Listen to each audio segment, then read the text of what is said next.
के महीने का स्नान करूंगी, परंतु मेरे साथ में थोड़ी सी परेशानी ये है कि मैं स्त्री हूं, मैं नारी हूं। बहुत अच्छे से सुनना मेरी माताओं। कई माताओं के मन में संशय होता है कि हम 1 महीने का व्रत धारण करते हैं और उस बीच में रजस्वला धर्म आ जाता है। वो रजस्वला धर्म आता है तो हमारे महीने भर का नियम का क्या होता है?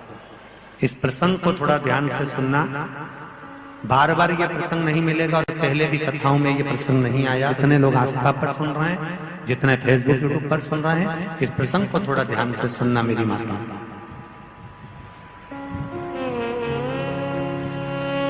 बहू ने अपने ससुर से कहा, पिताजी मैं कार्तिक के महीने के स्नान का नियम तो ले लेती हूँ। मैं कार्तिक के महीने, कोई माता कार्तिक के स्नान का नियम लेती हैं, कोई माघ महीने का स्नान का नियम लेती हैं, कोई चैत्र महीने के स्नान का नियम लेती हैं, कोई फागुन का लेती हैं, कोई बैसाख महीने के स्नान का नियम लेती हैं। कई माताओं की आदत रहती है, कई पुरुषों की आदत रहती है कि मैं 1 महीने तक कार्तिक का स्नान करूंगी।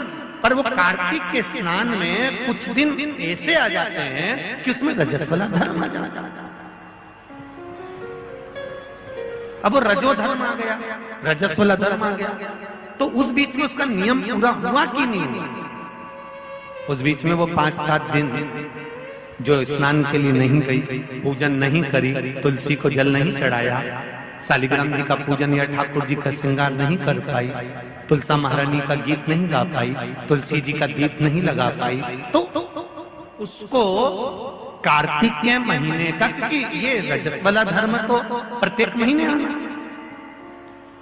नारी के लिए रजो धर्म तो हर महीने प्राप्त होना, तो हर महीने अगर रजो धर्म आना है तो कार्तिक महीने का फिर नियम पूरा कैसे हुआ? फिर नारी का नियम कैसे पूरा होगा? फिर नारी तो फिर नियम टूट गया, नियम टूट गया तो उसको कोई फल नहीं मिला। तो बहू ने अपने ससुर से कहा, एक साहूकार से, साहूकार की बहू ने कहा, ससुर जी मेरे मन के संशय को मिटा दो, मैं कार्तिक का स्नान करना चाहती हूँ और उस कार्तिक के स्नान में सबसे बड़ी अगर विघ्नता आती है तो मेरे 7 दिन 5 दिन जो रजो धर्म के जाएंगे, वो रजो धर्म में मेरा नियम टूट जाएगा। उस नियम को पूरा कैसे किया जाए?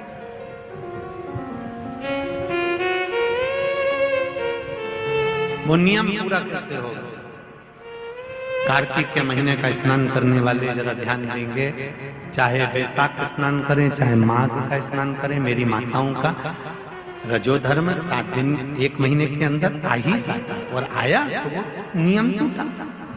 उस नियम को पूर्ण कैसे करा जाए? कहा, साहूकार ने कहा कि बहू मैं इतना विद्वान तो नहीं हूं, ज्ञानी तो नहीं हूं, पर मैं मेरे गुरु से इस बात को स्मरण कर आऊंगा। अब बहू को कार्तिक का महीना आ रहा है, कार्तिक के महीने का उसको इंतजार था, वो इंतजार में बैठी है। मात्र कार्तिक आने में 8 दिन बचे। अब देखिएगा जरा, आप में और उस बहू में क्या अंतर है। कार्तिक के महीने आने में 8 दिन बचते हैं तो आप पुताई चालू कर देते हो। बोलो सही है कि गलत है? कार्तिक आने में, दिवाली आने में जब 8-15 दिन रहते हैं तब तुम पुताई चालू कर देती हो, सफाई चालू कर देती हो, ये काम चालू कर देती हो, वो काम चालू कर देती हो। सारे काम तुम्हारे कार्तिक का महीना आने के समय पर चालू हो जाता है। और बहू सफाई नहीं पूछ रही, साफ सफाई पर ध्यान दे रही है, पर ऐसा नहीं कि साफ सफाई नहीं कर रही, पर उसका ध्यान वही कार्तिक के महीने के स्नान में लगा हुआ है। आज बहू 8 दिन बचे और बहू का भोजन छूट गया, उसका भोजन नहीं, भाई मिला अंदर जाए। किसी चीज को पाने की जब तमन्ना होती है ना तो खाना पीना छूट जाता है। बहू की नींद चली गई, उसको भोजन नहीं भाया, नींद गई, भोजन भाया। बड़ी दुखी। साहूकार को कोई मिला चाहे ना मिला, इस बहू की आंख का अश्रु तुलसी के क्यारे के पास गिर गया। तुलसी के क्यारे के पास आंसू गिरा, अश्रु गिरा। एक बात बहुत ध्यान देना, मेरे एक निवेदन करना चाहूंगा इस व्यासपीठ से। शादी की जल्दबाजी में दो जगह पर दिया लगाना कभी नहीं भूलना चाहिए। शादी की जल्दबाजी में दो जगह पर दिया लगाना कभी नहीं भूलना चाहिए।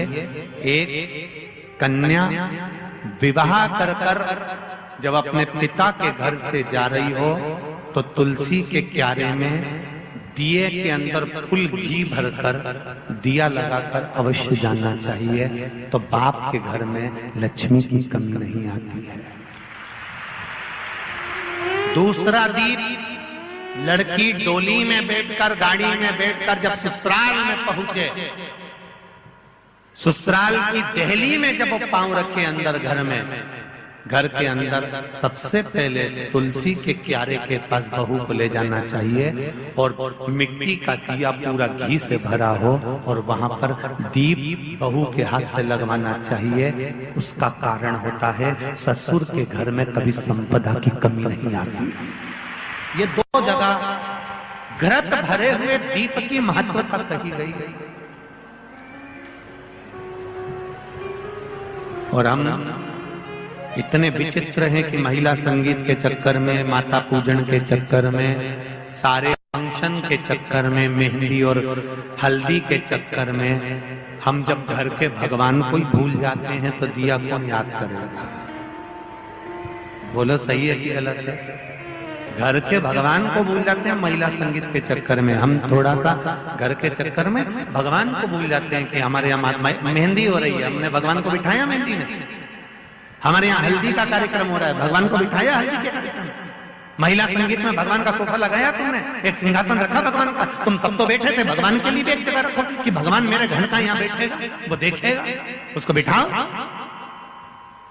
नहीं, तो हम दिया कहाँ याद रखते? पर नियम बना, जितने लोग आस्था चैनल पर कथा सुन रहे हैं, जितने फेसबुक यूट्यूब पर कथा सुन रहे हैं, एक नियम बनाओ कि घर से बेटी ससुराल कर जब विदा हो रही हो तो पहले घृत का भरा हुआ दीप तुलसा महारानी में लगा होना चाहिए, और जब बहू घर में प्रवेश कर रही हो तब माटी के दिए में घी भरा हुआ और वो घृत भरा हुआ दिया तुलसा महारानी को लगना चाहिए। ना बाप के घर में पैसे की कमी होगी, ना ससुर के घर में कमी होगी, संपदा बढ़े।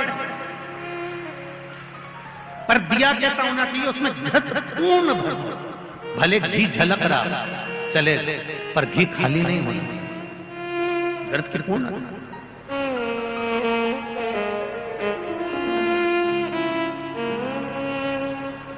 महाराज अब